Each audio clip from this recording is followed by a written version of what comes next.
منبر جهانی. خدایا دین تو توحید و سنت که خالص باشد از هر شرک و بدعت، نشاید جز به آستان تو سجده، نزیبد جز بر تو اشک ذلت. پیام دین حق از تاج منبر بیفشاند جهانی بذر شوکت. شکست هر بت و هر بت نمایی نماد عزت دین است و دولت. پیام دین حق از تاج منبر بیفشاند جهانی بذر شوکت. بسم الله الرحمن الرحیم. الحمد لله رب العالمین و الصلاة والسلام علی سید الانبیاء والمرسلین و علی آله و صحبه اجمعین. بینندگان عزیز و گرامی، برادران و خواهران عزیز، السلام علیکم و رحمت الله و برکاته. در روزهای پایانی ماه مبارک رمضان هستیم. ماه رمضانی که ماه قرآن است، ماه رحمت، ماه مغفرت، ماه مهمانی الله سبحانه و تعالی، ماهی که در این ماه بسیاری از انسانها با عبادت خود، با دعای خود، با ذکر خود، با روزه و نماز خود از آتش دوزخ، از غضب الله سبحانه و تعالی نجات یافتند. انسانهایی که در این ماه کوشیدند بیشترین استفاده را از این فرصت الهی بنمایند. این ماه با همه خوبی ها و با همه نعمت ها و با همه فضائل و خوبی هایی که در آن نهفته بود به پایان می رسد. در دهه اخیر این ماه قرار داریم. کسانی که در این 20 روزی که گذشت اگر روزه نگرفتند، اگر که عبادت نکردند، اگر که به سوی الله سبحانه و تعالی رجوع ننمودند، هنوز هم سر وقت است. روزهای اندکی باقی است. بیایید در این روزها به سوی الله برگردید. بازا 100 بار اگر توبه شکستی بازا. برگردید به سوی الله سبحانه و تعالی، زیرا رستگاری، سعادت، خوشبختی، همه چیز در راه الله سبحانه و تعالی است. همه سعادت های دنیا و آخرت در پیروی از قرآن کریم و سنت رسول اکرم صلی الله علیه و آله و سلم می باشد. طوری که در روایات بیان شده است، اول ماه مبارک رمضان یعنی 10 روز اول آن رحمت و 10 روز وسط آن مغفرت و 10 روز آخر آن رهایی از آتش دوزخ است.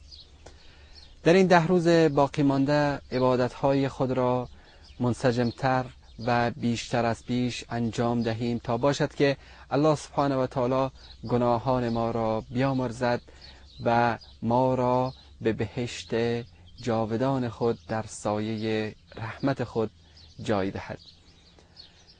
ماه رمضان سراسر ماه رحمت و مغفرت است. رمضان ماه قرآن کریم است، ماهی که در آن الله سبحانه و تعالی قرآن کریم را بر پیامبر بزرگوار اسلام صلی الله علیه و آله و سلم نازل کرده است.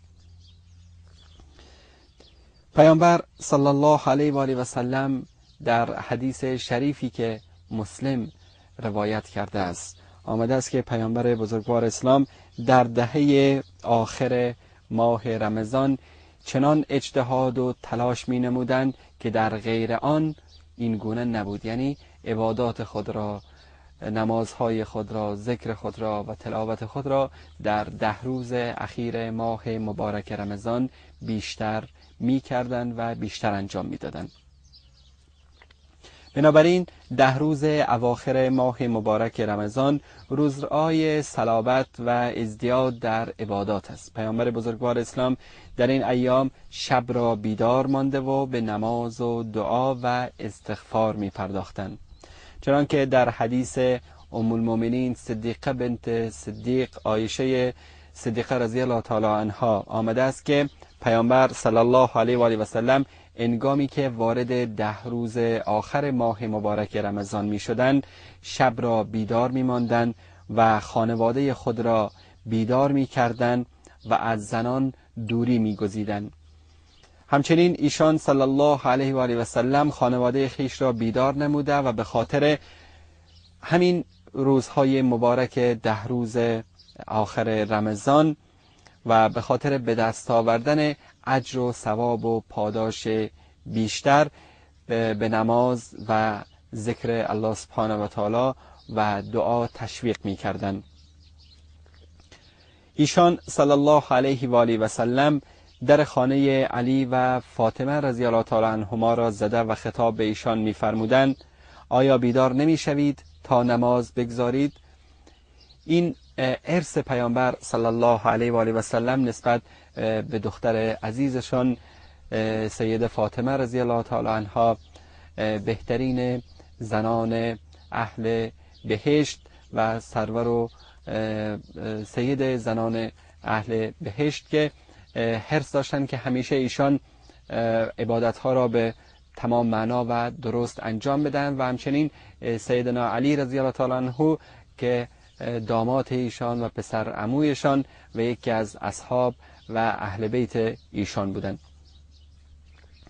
پس بر مسلمانان واجب است که به تأسی از سنت پیامبر بزرگوار اسلام صلی الله علیه و آله و سلم و اصحاب و اهل بیت خاصا خلفای راشدین با امید اجر و پاداشی که همه ما خواهان این اجر و پاداش هستیم، همه ما دوست داریم که گناهان ما بخشیده شود، همه ما دوست داریم که وارد بهشت شویم، پس سعی بکنیم که در روزهای آخر ماه مبارک رمضان همونطور که در روزهای اول آن، در روزهای وسط آن به عبادت الله سبحانه و تعالی مشغول بودیم، در این روزهای اخیر این عبادت را 2 برابر بکنیم، بیشتر بکنیم تا بیشترین استفاده را از این موسم، از این فرصتی که الله سبحانه و تعالی برای ما و شما آماده کرده است بنماییم.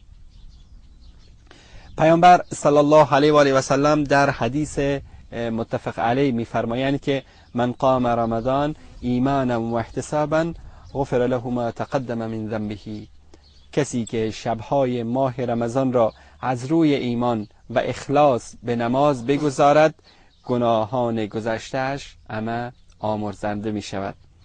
نمازگزار باید تا آخر نماز و تا آخر دعا امرای امام در نماز جماعت خاصتا در نماز تراویح باشد تا بر اساس این حدیث پیامبر صلی الله علیه و آله و سلم مستحق آمرزش و مغفرت الله سبحانه و تعالی قرار گیرد.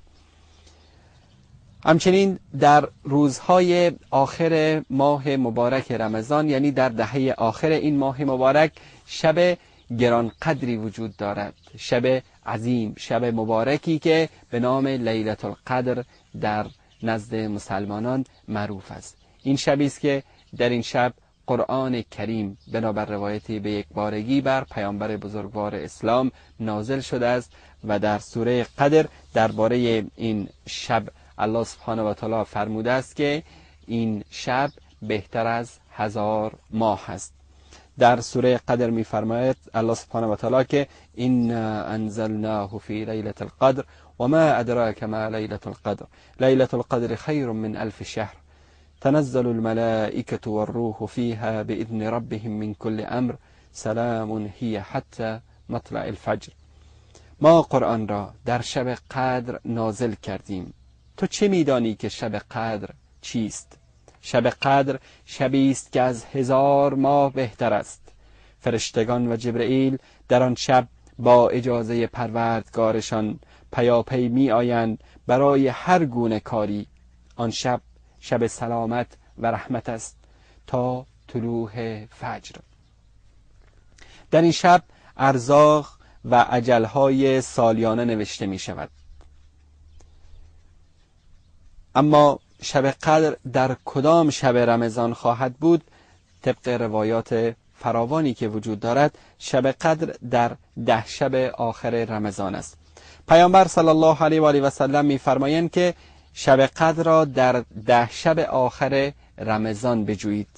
احتمال وجود شب قدر در شبهای فرد بیشتر از شبهای زوج است، زیرا پیامبر صلی الله علیه و آله و سلم می‌فرمایند شب قدر را در شبهای فرد یعنی در 10 شب آخر رمضان بجویید. شب قدر به هفته آخر و شبهای فرد نزدیکتر می باشد.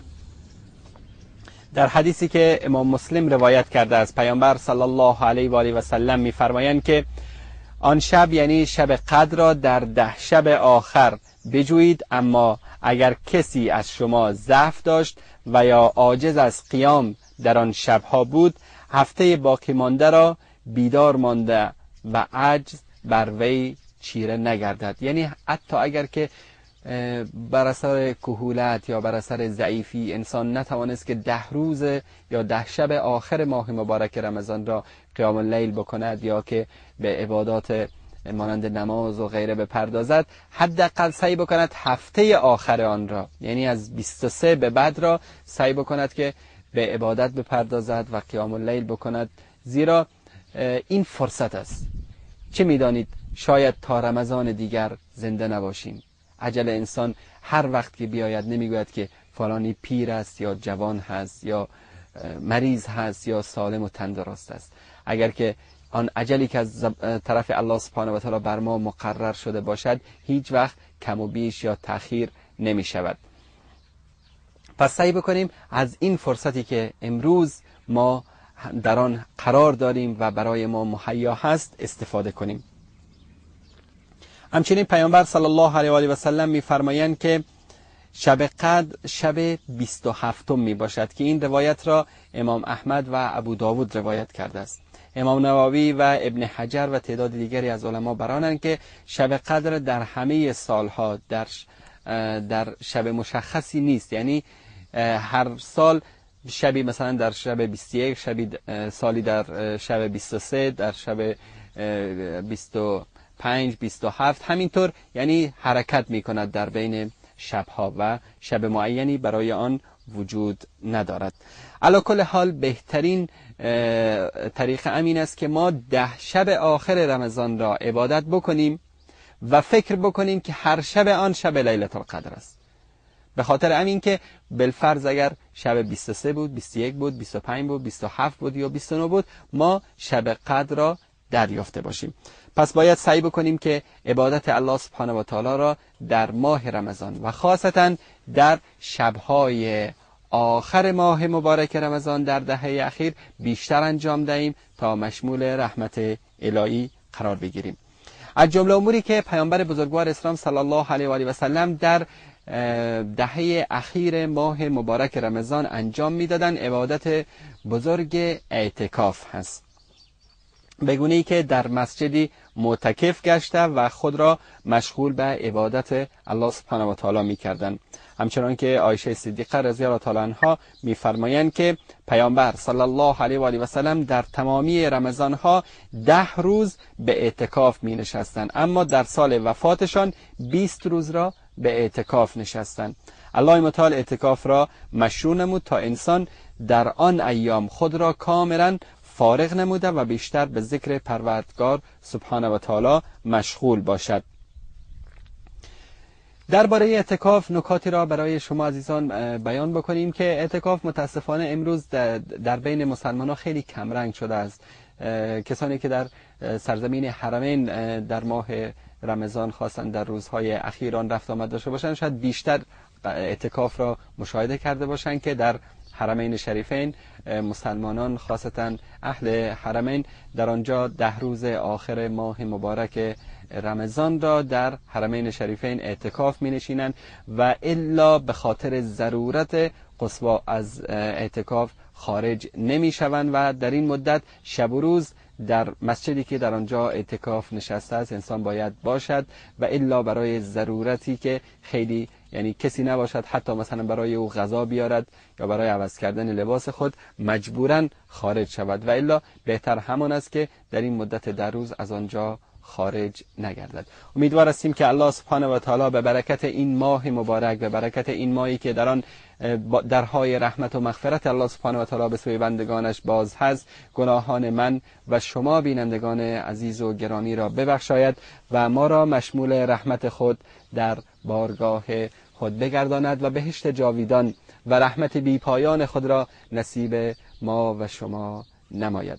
تا فرصت دیگر در پناه حفظ الله متعال باشید. ما را از دعای خود فراموش نکنید و السلام علیکم و رحمت الله و برکاته. خدایا دین تو توحید و سنت که خالص باشد از هر شرک و بدعت، نشاید جز به آستان تو سجده، نزیبد جز بر تو اشک ذلت.